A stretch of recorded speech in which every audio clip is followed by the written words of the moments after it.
Time.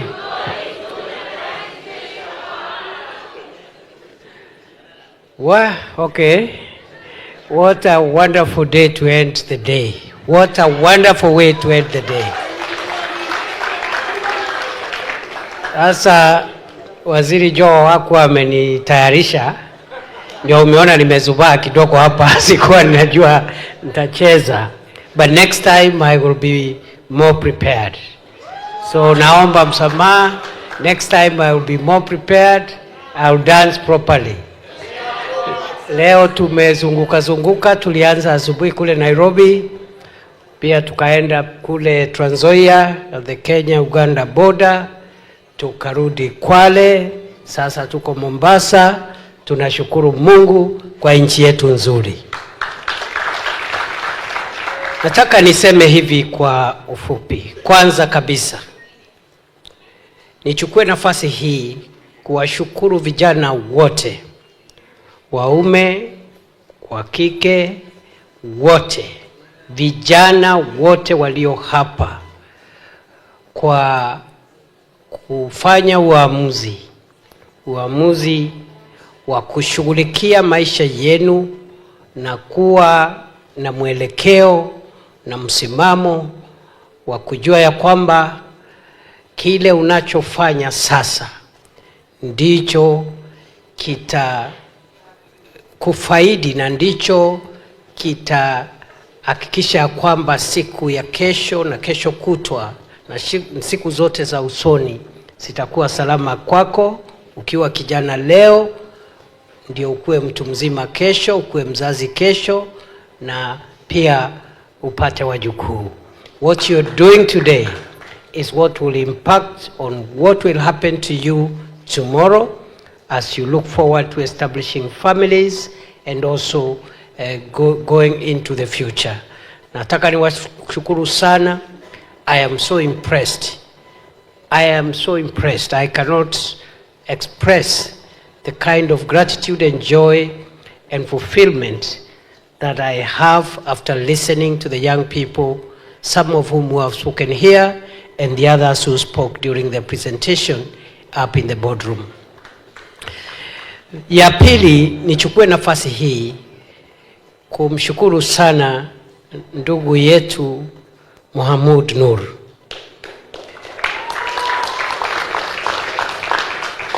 Nimeona watu wengi katika safari yangu hapa duniani. Nimefanya kazi zingine kabla hata niingie siasa, na nimekutana na watu wengi katika Kenya hii yetu, lakini sikujua ya kwamba kuna watu katika hii Kenya yetu ambao wamejitolea kiasi vile huyu muungwana amejitolea.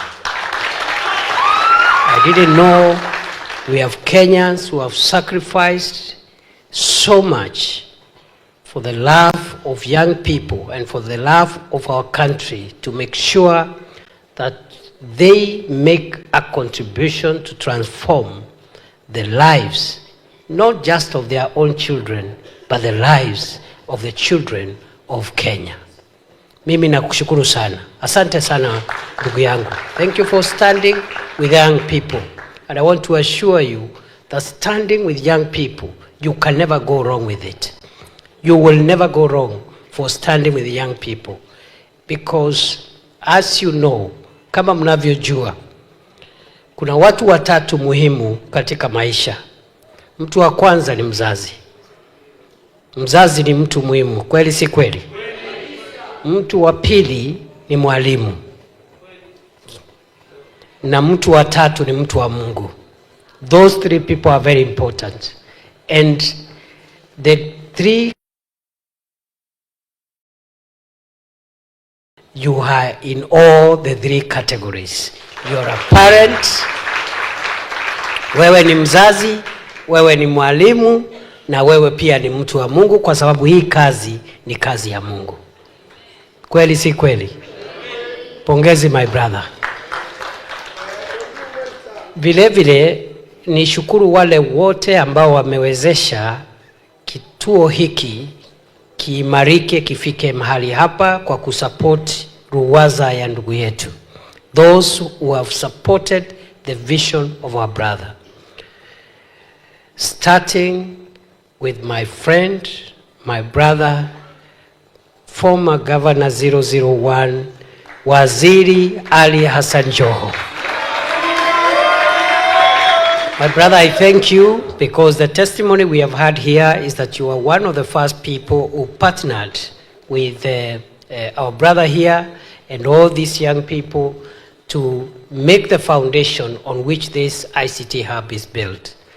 I also want to acknowledge the various partners, strategic partners of this ICT hub, from private sector, from government, and I want to recognize in a special way our ICT ministry and the State Department for ICT and the digital economy through PS Engineer Tanui. Pongezi PS. If you ask me, I think we are getting there as a country. We are getting there. We are getting to where our founding fathers wanted our country to be. Those who fought for the liberation of our country wanted, one, a united country. Number two, they also wanted a country where there is intergenerational solidarity. The older people, the not so older people, the young people, and even future generations of the unborn support each other so that our country has a sustainable intergenerational handover. I am saying so because the people who are a little older are us, myself and these political leaders here, and of course maybe our brother. The rest of you are young people. Leadership and nation building is a very temporary and short-term activity. There is very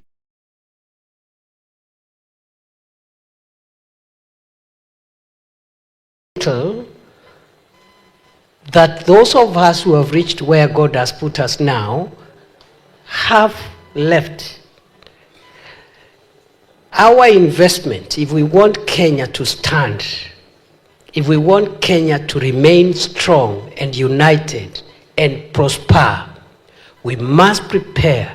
Suppose we are assuming today, because we will not be here for all the time. True or false? Sisi hatutakuwa hapa milele. Kuna wengine wamekuwa katika nafasi hizi, muda wao umekwisha, wamestaafu, wametoka katika nafasi hizi. So we have a duty as government, as leaders, as parents, to make sure that the things we want these young people to do, we facilitate them, empower them, mentor them, and make it possible for them to realize their dreams. And therefore, as I stand here, I'm a very proud Kenyan, I'm a very proud parent. I see the future of our country is secure. When we have young people dreaming and envisioning a society where people thrive, not because they know other people, not because they are related to this one or the other one, but they thrive because they have talent and there is something God has deposited in each one of you. When we have that kind of society, that kind of generation, we are sure the future of our country is secure. Niseme, I want to say that President Ruto, who is out of the country, his dream and vision is to make sure that we solidify not just the unity of our country, but we solidify intergenerational capacity and solidarity support to ensure that tomorrow other younger Kenyans can take over leadership and the roles that those who are here today are playing. That is why I want to explain two things about the unity of our country and how we should stay together, the people of Mombasa, the people of Kisumu, the people of Marsabit, the people of Kajiado, all our 47 counties. We are unique. Each county is unique. Our cultures could be a bit unique, but all of us are children of one mother called Kenya. And one of us, no part of this country can succeed if the other part is not succeeding. That is why President Ruto, after winning the election, reached out to his competitor in the last election. And I am proud today when I see this gathering here of leaders, because it would not have been possible if President Ruto and Prime Minister Raila Odinga did not put aside personal differences, personal ambitions to unite the country so that we can realize our full potential. So mimi nashukuru sana. I am a believer in national unity, a very strong believer, that we cannot realize our potential until we are a united country. The second issue that President Ruto believes in outside national unity is that this country has achieved a lot of milestones. Our forefathers fought for independence. Later on, we had another struggle for the liberty and the freedoms that we enjoy today.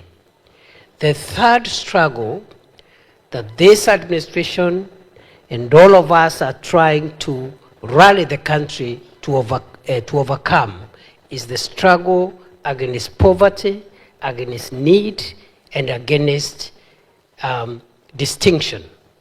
And therefore, today, the Kenya Kwanza administration program, which now we are implementing under the broad-based administration of William Ruto, it puts empowerment of young people, the transformation of the country, and the economic well-being of the people at the forefront of our plans, policies, programs, and projects.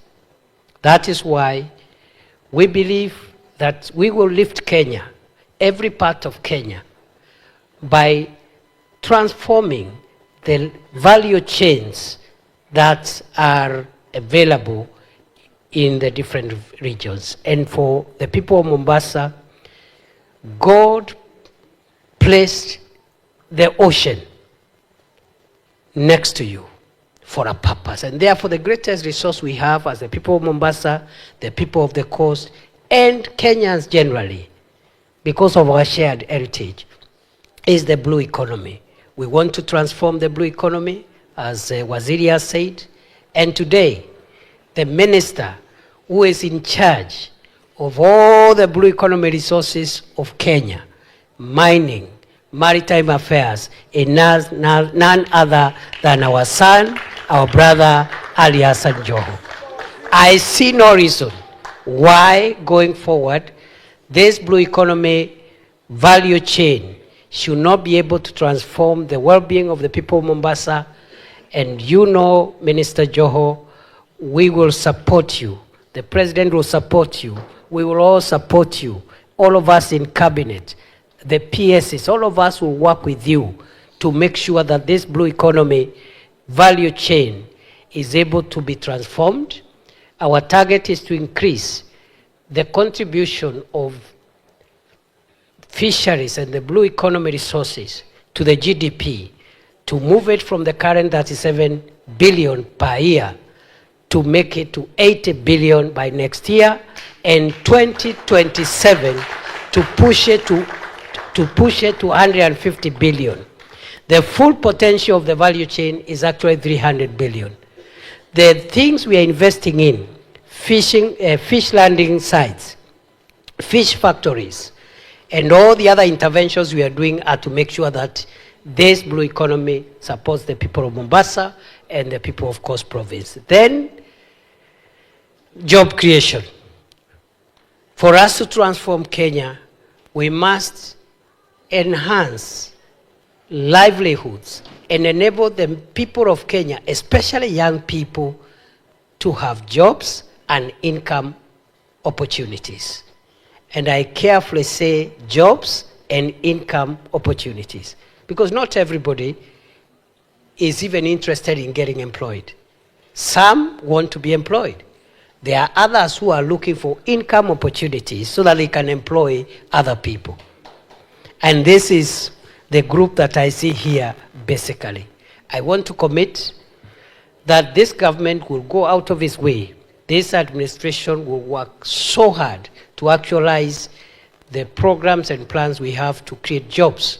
Right now, we are creating jobs under 3 pillars. Ya kwanza ni kazi kwa ground. Kazi kwa ground ni kutafutia vijana wetu kazi katika nafasi zote zile zinapatikana. Wale wamesoma tunawaajiri katika idara mbalimbali za umma.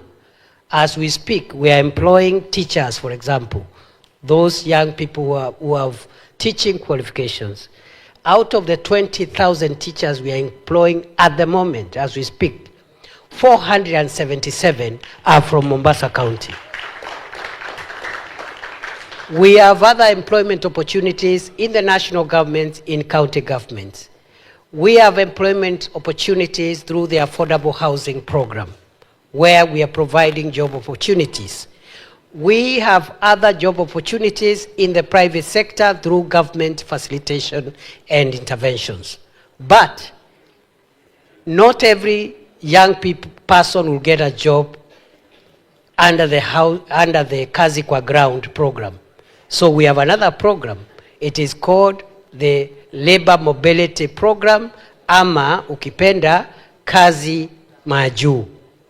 Kazi Maju is a program to assist as many Kenyan young people as possible who have skills and talents and qualifications and are looking for jobs, to get those jobs anywhere in the world, facilitated by the government of Kenya. We have offers in the Middle East. We have offers in Europe, in Germany and other places. That program has started taking off recently because we needed time to organize the bilateral labor agreements. And those who are going to work abroad, we are not sending them away. We are not exporting our young people. It is labor mobility. The same way somebody can be born in Mombasa, but they work in Nairobi. They have not left Mombasa. They are working in Nairobi. Every 2 weeks or at the end of the month, if they wish, they can always visit Mombasa, isn't it? So and today, because of technology and advances in transport and communications, if somebody is working in Dubai, the person working in Dubai, if they want to come to Mombasa on a Friday, they will reach here faster than the person coming from Nairobi by road, coming back to Mombasa, isn't it? Kwa hivyo, that Kazi Maju program is another pillar. Kazi Kwa Ground is another pillar. The third pillar is Kazi Mtandaoni, which is where many of you are featuring. Kazi Mtandaoni means there are jobs in the digital space. Some of you have spoken here with your stories about how you found opportunities as online data analysts. One of the speakers here said so. They found an opportunity as an online data analyst, and they are looking for support so that they graduate into being online data scientists. Others are content creators. Others are involved in business process outsourcing. Others are app developers. Those are jobs. But also, these jobs are coming with business opportunities, and that's what I've seen here from the Swahili ICT Hub. Business opportunities to grow your businesses. And I'm so moved by some of the impact stories I've had here. Therefore, going forward, we are going to take Swahili Port Hub as the model and best case example of a successful ICT hub because of the ecosystem that it has created here beyond digital jobs to provide mentorship, to provide incubation on innovation and tech startups and so forth and so on. So you are going to use you as the model. And we will empower you and support you as government to support other hubs. Because we need to devolve what you're doing here, even within Mombasa, so that the young people don't have to spend a lot of money coming here and going back every day. They can have a hub which is nearer to where they live, and they can use it for the things they are using this hub for. So we will assist you. We'll assist you to get the land that you're looking for.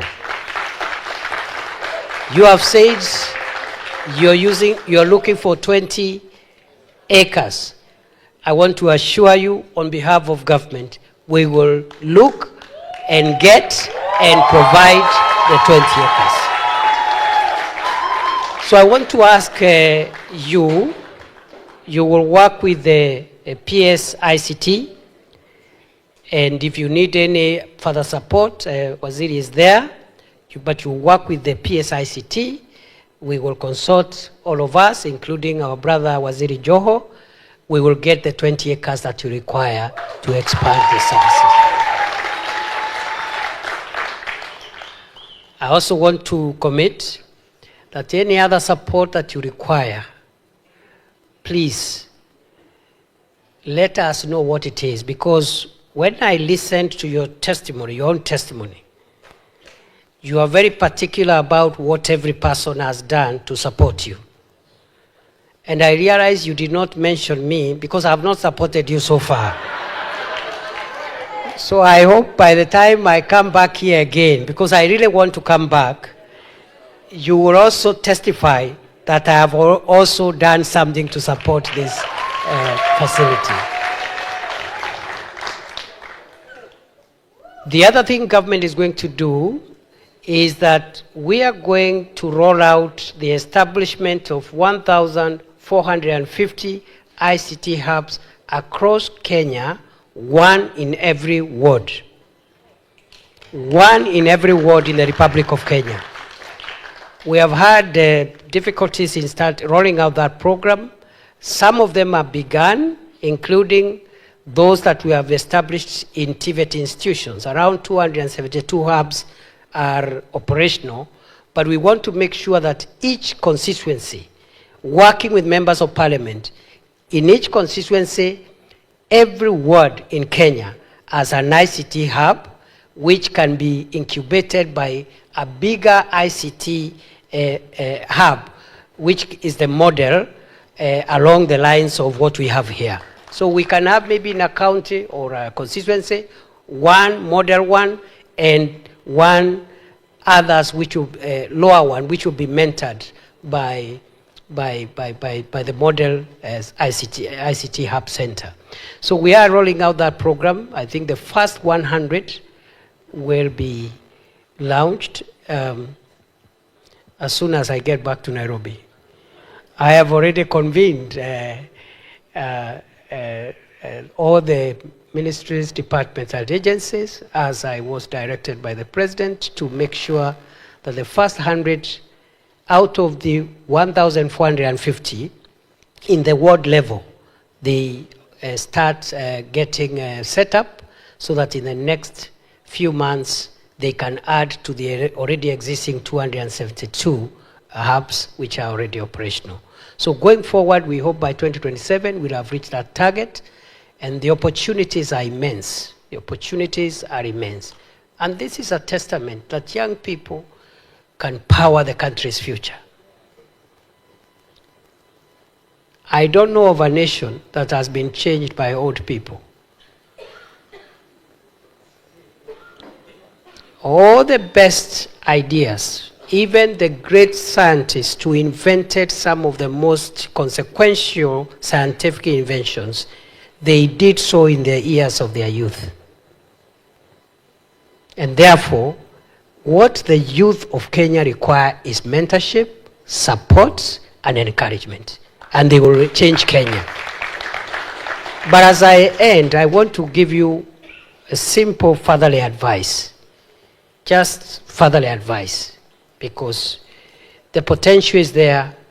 The hardware that will help you succeed is there. You have everything that you need. However, as a younger person,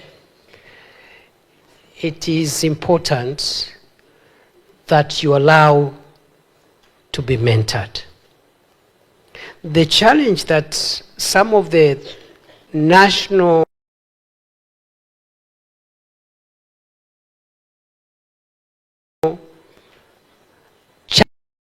challenges we are having now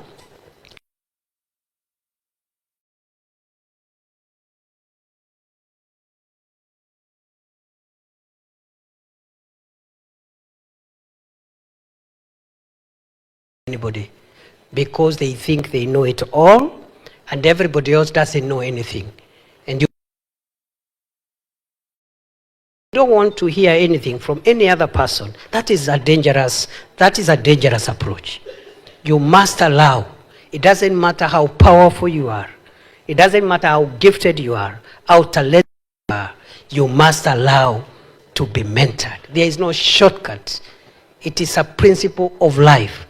All faiths, all religions, all philosophies, all cultures. The place of mentorship by other people. That is the way, even the children we give birth to, you bring them up, you help them, you pay school fees for them, you encourage them, you prophesy to them how they'll be great. Eventually they end up doing better than even their parents. But it took a bit of mentorship for them to achieve that feat of overcoming even what their parents had done. So please, just allow to be mentored, kubali tu pawe wasia, na tunajua muko na talanta, Mungu amewajalia nguvu ya mwili, mafikira, na pengine wazazi wenu wamedhoofika kidogo kwa sababu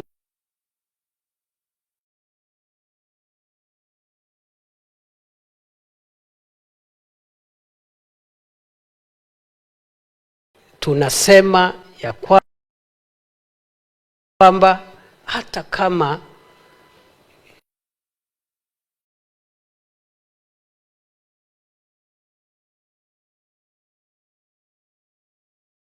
badilika ni kuwa kila kijana anahitaji kuheshimu mzee.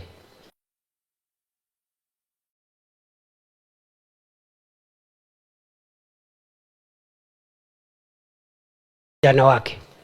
Siendi pale kusema mimi naibu wa rais wa Kenya. Sijui kama tunasikizana. Kufika kwa mzazi, anakuwa mzazi. Please let us preserve this nation. You are an engineer, you are a content creator, you are an app developer, you have a bright future, but please submit to mentorship. That is the only missing link to help you unleash your full potential. Mimi nimesema leo niongee hii.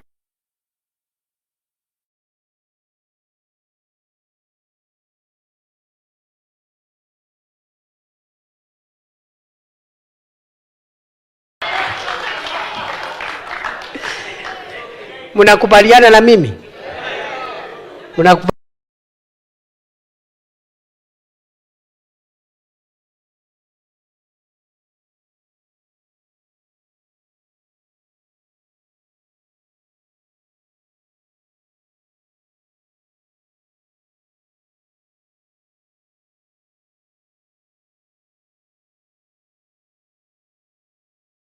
Nawashukuru sana ambao walikuja mapema. We are sorry, we have done so many programs. We've come to the end of the program. So my brother, you will speak to PS. Then let me know all the support issues that you require from us, including the land issue. But also, I am tempted to also do a few other things. But sit down with the PS first, and then ukibaki utaambia hawa vile decide. Because nimesikia some of the testimonies here, So these young people need a little support. You need a few more partners.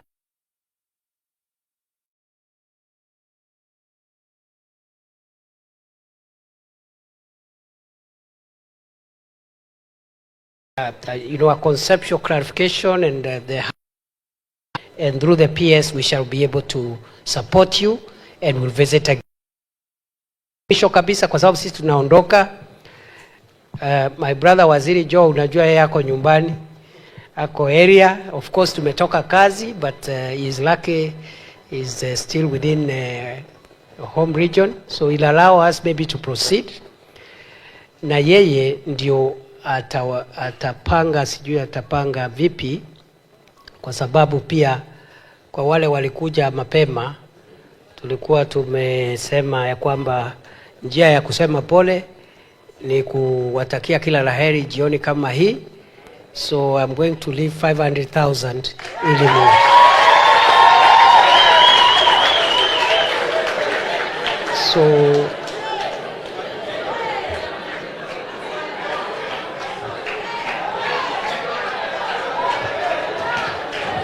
So hiyo tutaacha na mentor, si namna hiyo? Hiyo 1,500, hiyo 500,000 tunaacha na mentor. Hiyo tu ni ya kusema pole, tumekaa sana, upate kinywaji na Mungu awabariki. Thank you very much. God bless you.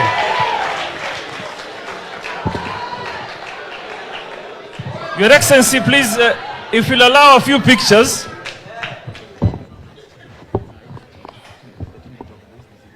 Yeah, there's about 3 groups, but there's one particular one that if you'll allow me, Your Excellency, wale wako na picha ya bosi yangu wale, tafadhali kujeni kwanza, alafu the organized ones.